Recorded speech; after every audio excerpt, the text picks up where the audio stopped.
Brian Gale, Vice Chairman, Cushman and Wakefield, office specialist. You've been in the game for 30 years. How'd you get into the office world? You know, try and find a passion. Yeah. And when I was a little kid, I remember the first time I went to New York City and growing up here in South Florida, I couldn't believe it. Couldn't believe these high rises. How do they build these things? So blown away. Many, many years later, after I graduated college, I was selling office equipment, first job out of college. My mom said I'd be a good salesperson, so I said, all right, let me go try this. And I ended up selling to all the big commercial real estate firms. Okay. And so as I was there demonstrating how the copier works, the feeder, the sorter, I was getting heckled by one of the brokers as I was demonstrating it. And so I looked at him. I didn't realize at the time he was literally the top guy in the office. And as he's heckling me, I look at him and I said, you should pay attention. You'll probably be the one who gets the most misfeeds. Wow. And everyone's like, my God, the copier guy's got an attitude. And so they just grabbed me and said, you're in the wrong business. Yeah. And so when I started to think about that industry and my passion, for these high-rise buildings as a little kid, I said, I think this is for me. And here we are 32 years later. And how long have you been in Miami? So I grew up in South Florida. I was born in New York. I moved when I was 1. And so we moved here in 1971. 1971. So Miami was a much different place, obviously, in the early 70s to today. In the 80s, it went through that sort of cocaine cowboy phase. Banana Republic, it was called. Wasn't really a safe place. Wasn't a place that people wanted to relocate to start a business. It was a lot of retirees, people traveling on vacation. That's exactly what it was. What was your first job working in the office market here in Miami? So I started in 1993 for CBRE, which was the largest, still is today, the largest commercial real estate firm in the world. And I had a really great mentor. It's really important when you come into this business to have a great mentor that can really show you the ropes, because otherwise you're all over the place. You don't know what you're doing. And I was a little all over the place in terms of I was selling land, like Ken Griffin's land that Ken paid $363 million for. I was part of the team that sold it in 1996 for $15 million. That's incredible. So to Jerry Hollow and his family. We sold it actually to Grupo Multiplan, which was the largest shopping center developer in South America. And a year later, they got a MUSP, a major use special permit, flipped it, half of it, to Swire and Edgardo de Fortuna. They built, I forgot the name of the building, and then to the south. Panorama? No, not Panorama. That's fine. Whatever. Okay. Yeah. And they built that building, and then the Hollows bought 2.5 acres for $16 million. Wow. And then later, so they doubled their money in a year. Roughly a year. It was basically a year, and we were like, "Oh my God, how did we miss the boat on this?" I mean, they literally doubled their money in a year, but that $15 million was a huge price back then. Yeah. Was it a hot market back then? No, Brickell didn't have a lot of retail, didn't have a lot of restaurants, had some resi on the south side, but nothing here on the core, on the west side of Brickell. It was sort of sleepy. The top rents at that time, and I mean top rents, were $30 a foot. $30 a foot. Wow. And we're going to talk about how the rents have grown, how the market has changed. What were the top key office markets, submarkets, neighborhoods back then? Back then, I mean, it was kind of the Brickell and downtown. Most of the buildings in the CBD were built in the 80s. In the 80s. So I came in early 90s. So the buildings were all relatively new and stuff. That really was the hot market. South Beach really wasn't a market. A lot of old age homes and crazy stuff going on South Beach back in the early 90s. So Coral Gables has always been a really good, solid, strong market too. Okay, amazing. After CBRE, where'd you go? So at that point in time, there was a guy by the name of Tom Green, great guy. He was working for a company called Taylor & Mathis. They had 1 million square feet on Brickell. They had the best building in the market, 701 Brickell. And so I went to Tom and I said, hey, why don't you come over to Taylor & Mathis with me and we'll partner up and you bring over your 1 million square feet. And he's like, oh, that's interesting. Let's go to lunch. We went to lunch. Turns out his wife hates South Florida. Wow. He wanted to move to Orlando and he said, I think you'd be great to take over for me. And so that was 18 years. Okay. As the 18 years went along, I became a principal in the company. And then in the last year, my partner and I, who was the president of the company, ended up buying out all of our partners. And then we sold it to Cushman and Wakefield in 2016. Okay, and then that's when you joined Cushman and Wakefield. That's when I joined, but they bought our company. So technically I have the tenure. Yeah. So I'm technically 27 years with Cushman, even though it's really been 10 years because of the acquisition. How has office evolved over the years? In real estate, we have different cycles. We have different asset classes. We have office, we have retail, we have residential, we have industrial, data centers, many other shopping malls, land, marinas. Brian, office, let's talk about it. Over the years, was it hot? It's gone through its ups and downs, especially after COVID. So what have you seen? You know, there was a time before COVID where that's why you see a lot of condos everywhere. Yeah. The highest and best use for every single site was always going to be a condo, maybe apartments, but certainly multifamily, because the office rents were $30 a foot. $30 a foot. So you couldn't justify purchasing, you know, an expensive piece of land to build an office building at $30 a foot. Well, since that, you know, it's obviously we've evolved, and we've really evolved now. COVID changed everything. But before COVID, 2015, 16, 17, 18, 19, we had positive migration. Nothing like we have today. Right. But we had positive migration. People still wanted to be here. It just wasn't, you know, it just wasn't in vogue to be based in Miami. To have a satellite office in Miami, okay. But to actually be based here, you couldn't. You had to be New York or Chicago or Northern California. Right.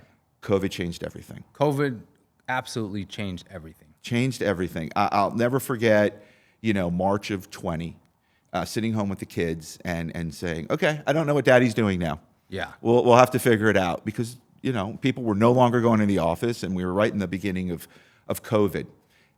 Fast forward a few months to June, and I saw this migration. Yes. I felt this migration. Yes. And I said, oh my God, this is something like we've never, like, everyone's moving here. Yeah. Yep. And I moved here you April moved 2020. Here? Yep. Right. What month did you move here? April. Yeah, there you go. 2 weeks in. Right. And so we had the only brand new building on Brickell Avenue, 830 Brickell. Okay. And there was nothing else under construction. And it turned out that every one of these big finance companies and tech companies wanted to be on Brickell. It was ground zero for where they wanted to be. And there was only one brand new building under construction at that point in time. And they all, you know, flight to quality. Everyone wants to be in the new building. Yep. And we were so busy for the next 2 years, we literally leased up the entire building, 650,000 square feet. That's an interesting point. March 2020, everyone is at home, quarantining, social distancing. I remember I sent everyone home out of the office, and that must have been scary. Scary. As you know, as an office broker. And we were lucky in Florida. Florida opened up early. What was the term of people who had to work? There was critical workers. Oh, right. Well, you had the critical workers, Yes. right? Which was, you know, Yes. the police and stuff. So Florida opened while other states were locked down. And I'm sure not every office owner, every office broker in other parts of the country, people weren't flocking to their Not even their close. cities. So we really benefited, Florida really benefited, Miami really benefited from that. So you see all these people moving down during COVID, okay? Let's talk about 830 Brickell's. We're going to get there. Yeah. Of course, it's a really special asset, and, Sure. and you're leasing it. You've done an amazing job. There's a lot of bright spots there in a story. Let's talk about the current office stock.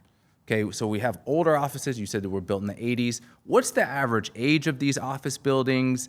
And then how have the rents grown over the years in those office buildings? Okay, in the existing stock In outside existing of 830 stock. Brickell. Yeah, they were able to catch the wave since COVID of 830 Brickell, right? Yep. So that really certainly helped. Look, there was 3 buildings that were built in 2010. That was the Wells Fargo Center downtown, 600 Brickell and 1450 Brickell. And that came in 10, right after the 2008, 2009, big crisis that we had. And so you had all this new supply. So it took a while. It took a long time for those buildings. 1450 actually did a better job because they were sort of getting all the people who lived down south. Morgan, Bilzen. Totally. Bilzen originally signed a lease at 600 Brickell, Wow. but they decided to mothball 600 Brickell, and so Bilzen got out of the lease and ended up going to 1450. But they originally had signed a lease at 600, and so those buildings were built in 2010. But most of the stock, as I said, were in the 1980s, and so pre-COVID, let's say the best building in the Miami market was 701 Brickell. Okay. I selfishly still lease that building, Yeah. but I still believe it is one of the best buildings in the market, if not the best. We were doing, the last deal done before COVID was around $60 a foot, upper 50s, okay? And let's talk about the tenants. Who are the tenants, 701 Brickell? oh, In your opinion, best building? Oh, it's unbelievable. I mean, everyone from, Holland and Knight and Bank of America have been there Yep. a long time. Since COVID, Apollo, More Capital, Blue Owl, Wow. Verition, Point 72. So a lot of finance firms. Okay. A lot of the finance firms moved there. And so today, so just fast forward, it's been 6 years, we've 3x'd. We're from 50 to 150. So from 50 to $150 in rent. So the rents have tripled, and arguably the valuations have done the same. Yeah, what's been interesting the last few years is because we've had high interest rates and the cap rates have been high, it's sort of canceled out these high rents. So if you could just hang on and wait for the cap rates to come down with these increased rents, you're going to kill it. Over the years, you mentioned Brickell, downtown, the top office neighborhoods. What other neighborhoods are interesting? Where have you seen activity? South Beach has exploded. Okay. There was a point we had Venevision moved off the beach. There was Ocean Drive. There was a few tenants that had left the beach, and it was like, oof, this feels like the beach is dying now. And then when COVID hit, the Richie Rich go to Sunset Islands, and the Continuum, and they moved to the beach. And here's a positive correlation. Wherever the CEO lives, usually his office is close to the house. So all of a sudden, South Beach started to boom. And I mean really boom.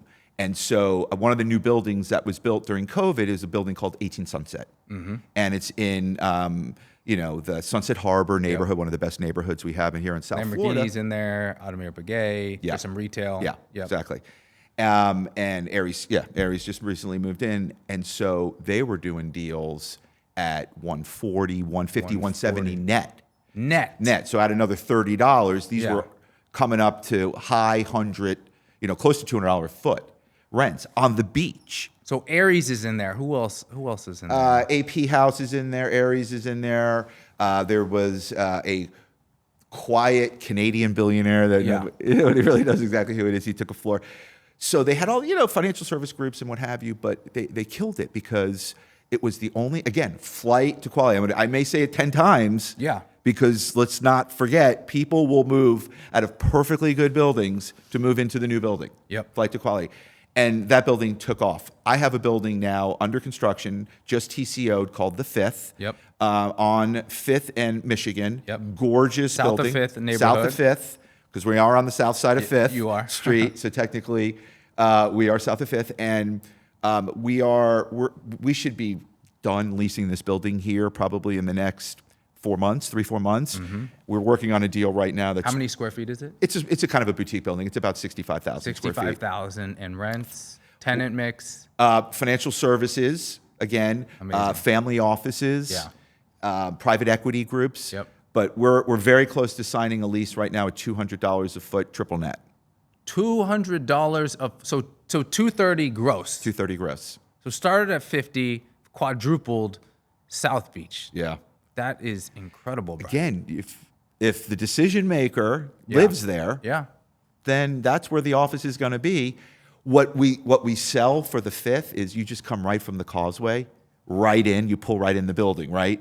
Where, for instance, like where Starwood's building is on 23rd and Collins, it's like another 15, 20 minutes to get there once you hit the beach. You got to maneuver. That's true. Here, you just pull right in. So sort of our pitch there is you can get to this building before you can get to Brickell. Ease of access, Even Starwood Capital opened a new office. Barry built right on Collins Avenue across from the One Hotel. That's right, on 23rd, but it's hard to get to that building on the beach. Once you enter, it's another 15 minutes. So we love this access. And so that market's been incredible. And then we've had this explosion in Wynwood. Right? I mean, oh my God. That's an interesting story. Is that unbelievable? Like, I had no idea that I was like, this area? And I would drive through the area sometimes on my way home because I live north, and just to see like what's going on here. And I mean, it was maybe one of the most dangerous areas that we had in South Florida. Yeah. Ken Griffin just bought an office building there. He did. He bought 545 Wynn. He did. 545 Wynn. Yeah. So when did office start sprouting up? What were some of the first deals? So it goes from a dangerous neighborhood to now Ken Griffin owning there, Amazon signed a lease there. When did it start? Started probably around 7 or 8 years ago. We actually did the first lease in Wynwood with Spotify. We did Spotify's corporate offices. Tech companies? Tech company. Yep. It was at a project there called the Oasis right on 22nd and Miami Avenue.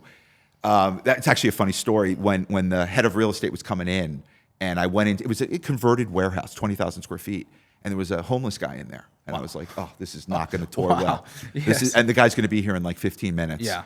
And, you know, you can't have a homeless guy when you got this guy flying in. So I walked up to the homeless guy and I said, sir, we're going to exterminate the building here in about 5 minutes with gas. Yeah. I don't want you to die. Yeah. So if you could just leave, come back later if you want. Yeah. But I just need you to leave. He left. Yeah. Spotify came, we toured, we did the deal. You signed the deal. That's smart. That's good. That's a good one. That was the first. The second was when Peter Thiel, Founders Fund, came to I remember Wynwood. that. Yeah. I remember that. That was a big announcement. That was huge. That was, oh boy, maybe there are big tech companies moving to South Florida. How many square feet? It's It's probably like a family floor. office. It's, for the people listening to this in New York, Yeah. okay, or Chicago, wherever you are, Miami's a small market. Yeah. It's a small office market. Our entire office market fits in Midtown New York. Okay. The whole market in Yeah. Midtown, okay?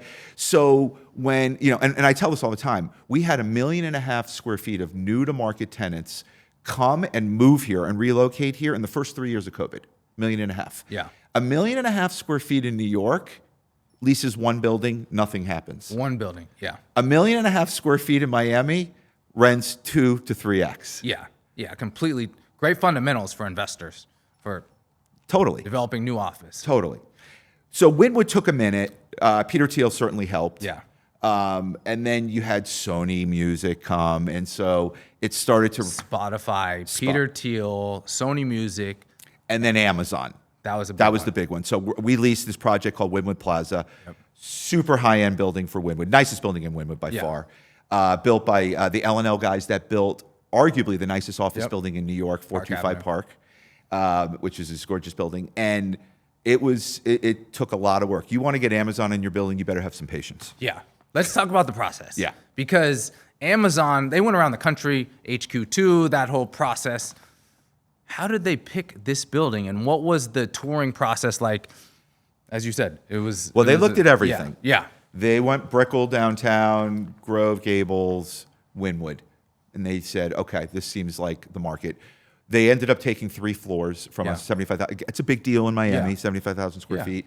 But they're the big mothership. And so And they expanded right from there. they did. They originally took 50. We had a short window where they could take another floor. They exercised and took 75. Hopefully, they're going to continue to grow. If we don't lease up the rest of the building here in a few minutes, they may not have an opportunity. It could be, And so the activity's picked up a lot now in Wynwood. And, to say we're in a building that Amazon is in, I think is good for tenants. So it's helped the leasing efforts. Absolutely. Let's talk about rents in Wynwood. Yeah. Pricing. So forever it was like the Spotify deal was $40 triple net. We were really happy with that. Okay. That was What year was that? That was like 8 years ago. Okay. Yeah. 8 years ago, pre-COVID. Yeah, pre-COVID. Flew up to New York to get the deal done. With the guys. And we were pretty happy there. Yeah. My guys who are going to be listening to this, they were about to do a deal at 36. I convinced them to hold tight. We'll get 40. Shout out to David and Eric. And we got it. So it was the first $40 deal. Today, we've already signed a lease at 90 triple net. At 90. So more than 2x. And Wynwood, Brian, as you said, it was, so you could sign a $40 lease because the land was so cheap in that neighborhood. Right. And people were picking it up, they were assembling. So that makes sense. Okay, Wynwood, what are some other pockets? We're gonna get to Brickell because there's a lot to talk about there. Let's talk about Coconut Grove, Coral Gables, those markets. Great markets, amazing. Coconut Grove, boy, that could be one of the strongest little markets. It's a tiny market. It's 2 million feet. Yeah. But Larry Page just bought a house there. Yep. They've had multiple billionaires. We did Sunheim, D1 Capital. Yeah. He moved there. We did his lease there. So that market is incredible. So we're actually working on 2 projects right now. One's called Vizcaya, and the other one is called Ziggurat. Yep. Vizcaya just topped off. Ziggurat hasn't actually started construction yet. I mean, we're talking about, we'll probably start off around 130, 140 net. Yeah. And I think we'll pass the $200 net mark here probably within the next 12 months. I love that. Because it's the best schools in Miami Yeah. are in Coconut Grove, right? With Ransom and Carrollton and the likes. You can live on the water. Yeah. It's got a great feel. I mean, the resurgence amazing, is incredible of Yeah. what's, and it's so nice. There was a time there it was dangerous to be in Coconut Grove in the late 90s. Dangerous. Coco Walk, you walk a block or two the wrong way, dangerous. Wow. And now it's where Now everyone Larry wants to be. Page is buying. Right. He paid over $100 million for his house. You see, real estate takes time. It takes patience. You buy in good locations that aren't fully developed yet, and you wait. That is the theme of the show, the long game, having patience. There's ups and downs, but those who hold in good locations, they usually tend to win out. There was just a sale the beginning of this week, probably the end of last week. A group called Taurus bought a building right on Main Highway, a little boutique building. They just sold it for the highest price per square foot ever in Miami, $1,100 a foot.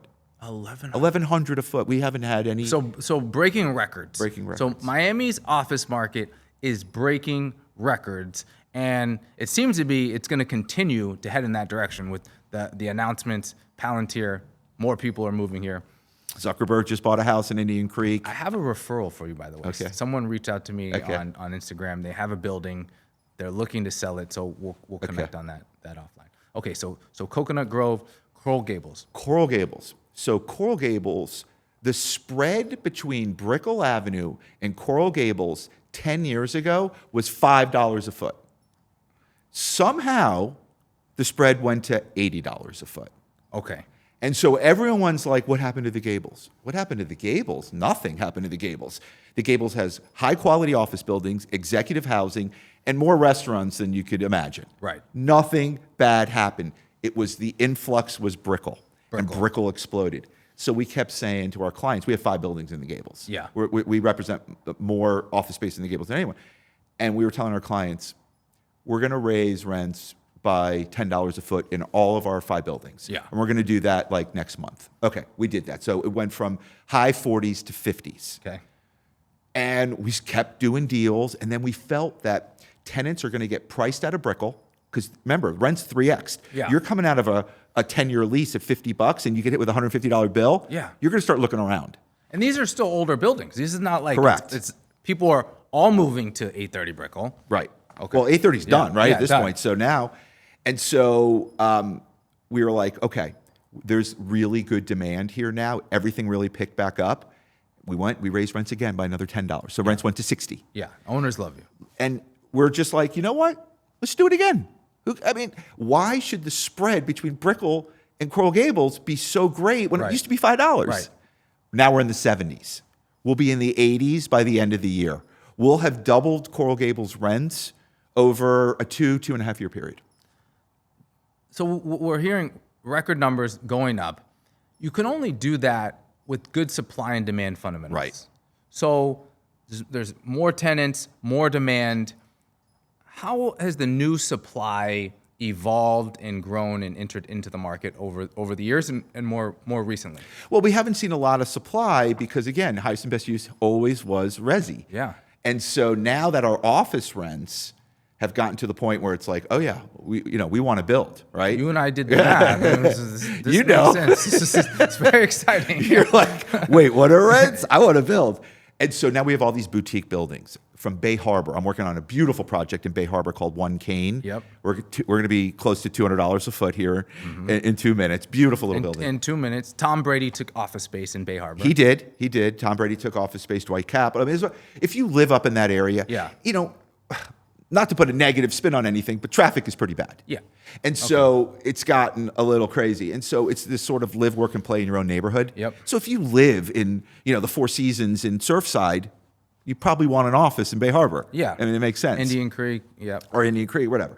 So, so the office market has evolved with these boutique office buildings from Wynwood, South Beach, Bay Harbor, Coconut Grove, you know, and so because of the now increased supply, now there's more space for these people who are moving here because, you know, there just wasn't enough space. Right. There was a little bit of a slowdown in the migration here in like 23, 24 because of the supply constraints. And so we need more supply. We need more supply. We need more supply.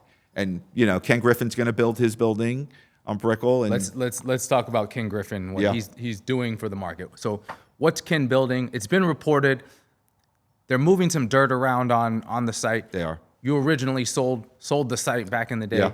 What's Ken doing? Citadel. What's that story?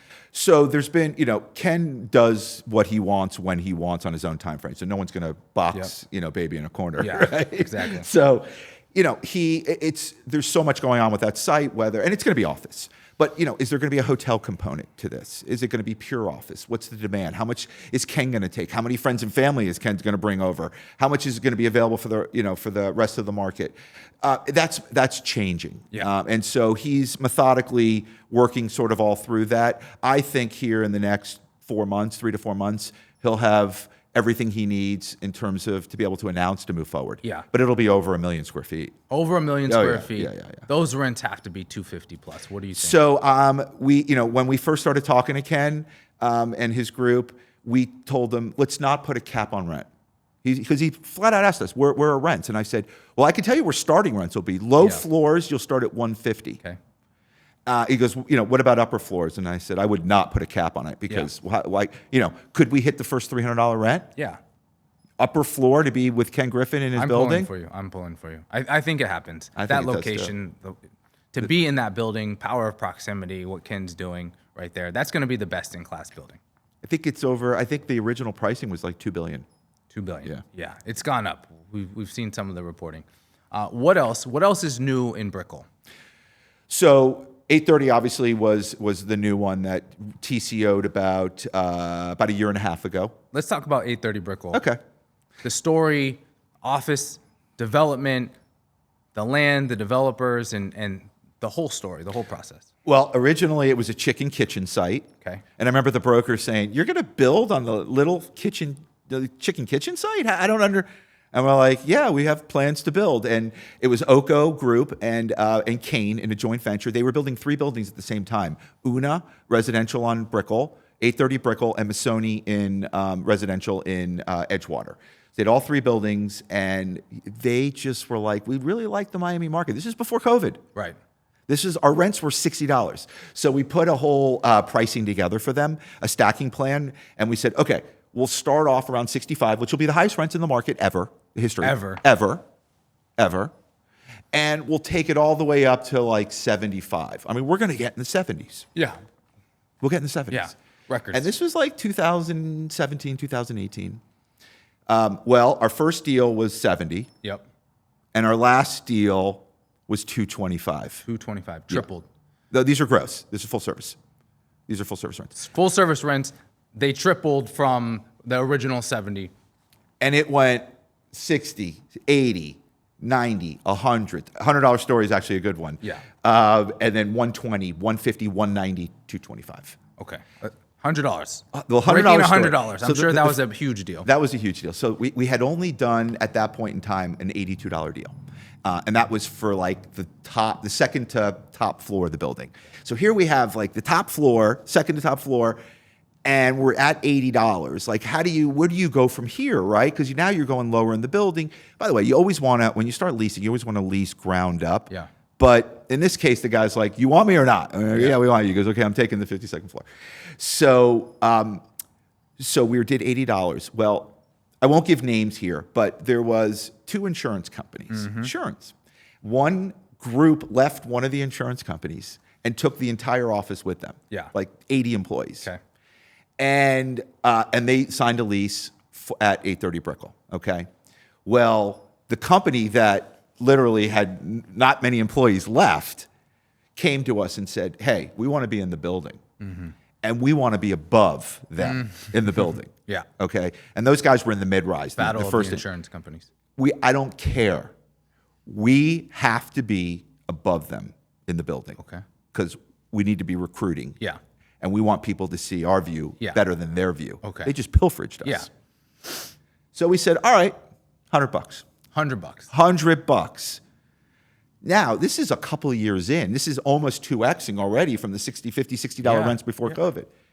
And they said, all right, we'll do it. We'll do $100. We have to. Yeah. They just took our whole office. Amazing. Well, it turned out that there was a tenant who had a right of first refusal on the space. Yeah. And so we go to that tenant. We said, hey, we've got a signed LOI here for $100 a foot. And the tenant's like, well, we need additional space. We'll take it. So it wasn't even the insurance company who got to do it, but it was their sort of punitive request to be above them that got the whole thing going. And then we ended up moving that insurance group to another one of our buildings. So it was a win-win-win. It was a win-win-win, but we finally got our first $100 deal. And that was broke the seal. That was done. And it was off to the races from there. And I'm sure Brian was there. 120, 150, now 200, 220. Yeah, literally. Then we had all these law firms come in, the largest law firms in the world. We just toured it. Yes. Yeah. Kirkland Ellis, Sidley Austin, Winston Strawn. Yeah. They all show up at the same time. One's a $6 billion law firm. They're the largest law firms and they all want to be here because their clients are here. They have to be here with their clients. The executives are here, the decision makers, the CEOs. Yep. And so, okay, you guys all have to be here. We have space for you. Yeah. But here's your rent. Yeah. And it just from there grew and grew and grew and finally got to the tenant mix. Who's in 830 Brickell? Microsoft, Citadel, Tomo Bravo, one of the largest private equity firms in the world. The 3 largest law firms in the world. Baker McKenzie is in the building. Banco Santander, who's going to build their own building, who's already knocking down their old building at 1401. They're going to build their building. They came in. They ended up signing a 7-year lease so that when their building is built, they'll be able to relocate to that building. So I think it's probably one of the best tenant rosters in America. Wow. OCO, that's an OCO and Kane sponsorship group. They just refinanced $630 million. Yeah, I think it was at $1 billion value. $1 billion valuation. And that's 650,000 square feet. Right. That should be the record for the highest price per square foot when that sells. Let's talk about, we have Mark Zuckerberg just moved here, Larry Page, his co-founder, Sergey, and Palantir. Yeah. We got Palantir this week, and I'm sure more tech companies are coming. What do you project? Who's in the market? What are you seeing? How is this going to impact the Miami office market? Well, so, we had a bit of a setback. It kind of hurt Wynwood during COVID. Wynwood was not flourishing market during COVID because of, it was very tech-centric in terms of having the Sonys and the Spotifys and the Amazons of the world. But those companies were really contracting. Okay. They like to be nimble, the tech companies. Yeah. They'll grow and shrink depending upon the economy like that. We're now in a state where these companies are going to start to grow, these tech companies. So having Jeff Bezos buy 3 lots on Indian Creek, probably at an average cost of $90 million a lot, all of a sudden gets Amazon here for 3 floors, right? Having Mark Zuckerberg, Meta's got a very small footprint here, but having Mark move here, certainly could help grow. I think that over the next 2 to 3 years, we'll continue to see the tech market grow with the Palantirs of the world. That was huge news. I must have gotten 100 calls, emails, and texts. Incredible. From clients going, amazing. Where are they? Where are they going? What's going on? It was big news. I think we're going to continue to see that for a while. That's great to hear. Brian Gale, you know your numbers, office expert, #1 office broker in the market, Cushman and Wakefield. Thank you for being on The Long Game. Yeah, I appreciate it. Thanks so much, Jay.